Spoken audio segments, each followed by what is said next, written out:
Are you finding it hard to rush in Clash Code, custom rooms or battle royale matches? Are you sick of getting knocked down by players when trying to rush? And do you want to know the secret strategies, tips and tricks that pro players use to rush?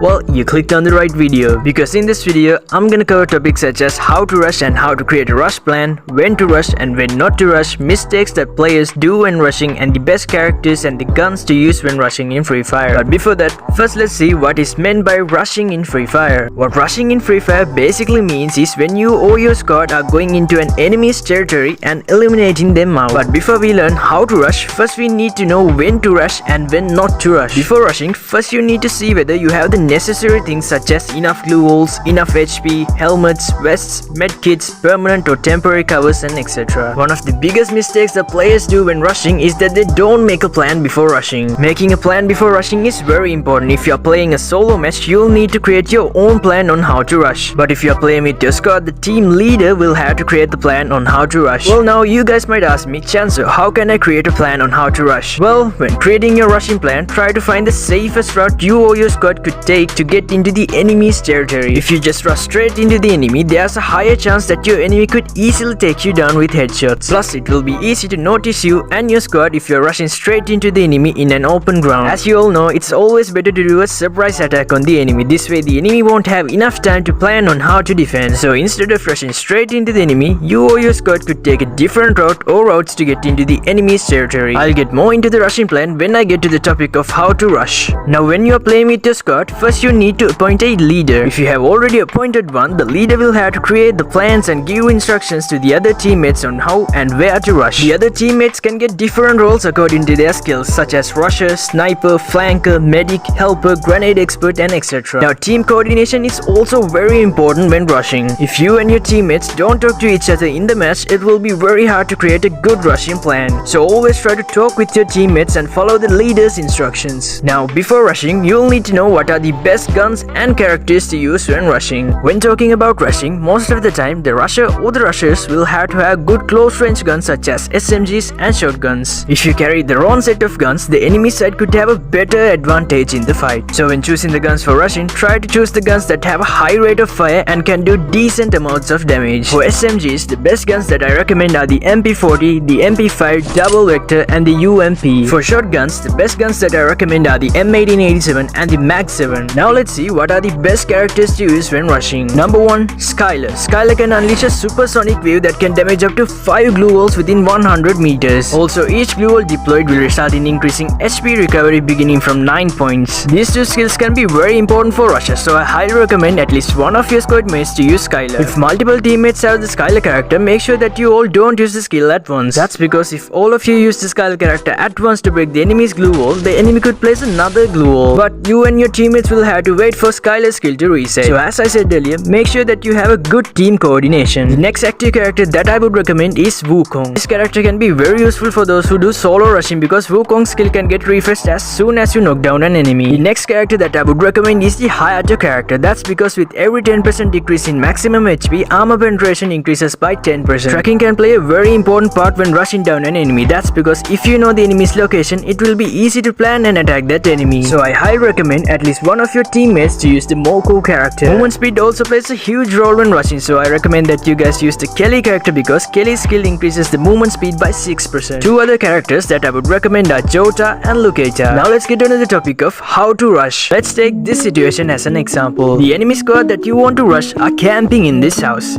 There are 3 routes that you and your squad could take to reach the enemy's house: Route A, Route B and Route C. But as I said earlier, you need to choose the safest route to reach the enemy. If we go through Route A, first check whether there are any permanent covers. In this case, we can see there are 3 permanent covers. But to get to them safely, you'll have to place several glue walls. But even when you get to the cover, you'll still have to place more glue walls to get to the house. If we just rush straight into the house, the enemy could easily headshot us because we are going down a slope. If we take Route A, the chance of getting noticed by the enemy is also very high. Now let's say we took Route B. The chance of getting noticed by the enemy is a bit low. This part of Route B can be very useful for sniper players. The leader can instruct the sniper to attack enemies and weaken them from this side, but still the other teammates will have to get to the house. Now once the others come to this point, they'll either have to go straight into the house or else they will have to take the curved path. Taking the curved path can be risky because you can get easily noticed by the enemy. You will also have to place a lot of glue walls to get there. Let's say we took the curved path. When we get to this point, we'll still have to use several glue walls to get to the house. Since you have to climb up the slope, the enemy could be able to easily headshot you. Now let's say we took Route C. If we take this path, there's a very low chance of getting noticed by the enemy. Once we come to this point, the leader can tell the sniper to attack from Route B and distract the enemy while the other teammates get to the house using Route C. You can also get a huge advantage from this slope because you can easily get to the house without putting much glue walls. So in my opinion, I think Route C is the safest route. Now let's say we got to the house, but the question is, how do we rush into the house? There are many strategies that you can use to rush into houses. I won't be able to explain all the house strategies in this video, so if you want a video on the different house strategies, make sure to comment that down below. For this video, I'll give you guys a few house strategies that you could use to rush into this house. Strategy number 1. Before using any of the strategies, make sure to check whether the enemy has placed any landmines. Next, place a glue wall on this position to block the enemy. You can use this in normal, classic and rank matches, but I don't think that they allow you to do this trick in tournaments. So make sure to check the rules if you're playing a tournament. Now if you're playing a normal, classic or rank match, you can block the enemy by placing a glue wall. Next, the other teammates can rush the enemy from the other side. Strategy number 2. You can check whether there's an enemy camping near the staircase by aiming from these windows. If there's an enemy hiding there, you can easily attack them by using this trick. But sometimes enemies could hide a little bit far away from this place. So to get into the house, you will have to either eliminate or chase those enemies. To do that, you can use grenades. Throwing grenades into the enemy can also break down the enemy's confidence. Once you throw grenades, you can quickly get through the staircase and attack the enemy. You can also place landmines on the ground. If the enemy panics and jumps out of the house when you throw grenades, there's a chance that the enemy might land on those landmines. Your own confidence also plays a huge role when rushing. If you don't have enough confidence, you might panic. And when you panic, it could get hard for you to think your next step in the fight. So try to stay calm and be confident. Strategy number 3. To do this, ask a teammate to distract the enemy. While your teammate distracts your enemy, you can place 2 glue walls like this. Next, you and your squad can climb the glue walls and go inside the house and do a surprise attack on the enemy. Now I'll tell you guys a very useful trick that most pro players do before rushing, and next I will tell you guys 2 big mistakes that players do when rushing. So guys, the trick is to weaken the enemy before rushing. For example, when the sniper in your squad attacks the enemies from long range, it will be easy for the rusher or the rushers to take down those enemies. Now let's talk about the 2 big mistakes that players do when rushing. Mistake number 1. Rushing alone. It's very important to rush with your squad when you're playing squad games. In tournaments and high rank matches, you face very competitive and experienced players. If at least one of you gets knocked down, the opponent team will have a higher advantage in the fight. Most pro squads have 2 rushers in the squad, so it's very important that these 2 rushers have a good coordination. Mistake number 2. Mountains can both be an advantage and a disadvantage when rushing. If you climb mountains like this in a straight path upwards, it will be easy for your enemy to headshot you. But sometimes mountains can also be used as a good defense. If you don't want to waste much glue walls, you can use the mountains to your advantage. And guys, always try to rush to the safest route, but as I said earlier, always make a great plan before rushing.